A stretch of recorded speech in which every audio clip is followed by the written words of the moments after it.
ओ दाइ के छ ठिकै छ दाइ खबर बस्नु एउटा कुरा गर्नु छ बस्ने के भन्नु थियो बस्नै पर्यो र ल ल म बस्छु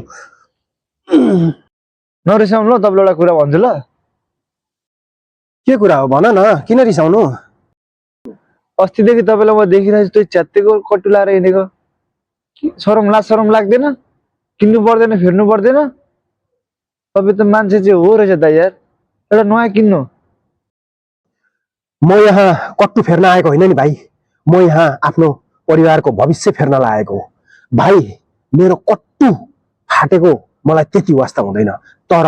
मेरो कारणले गर्दा मेरो परिवारको मन भने कहिले पनि नफाटोस् मेरो उद्देश्य र चाहना भनेको त्यही हो त्यसैले त म दिनरात नभनिकन मेहनत गरिरहेको हुन्छु अनि त्यति गर्दा त कट्टु त फाट्ने नि भयो नि कहाँ अनि तिमीले यहाँ फाटेको कट्टुमा आँखा लगाइरहेको छ भन्छ भने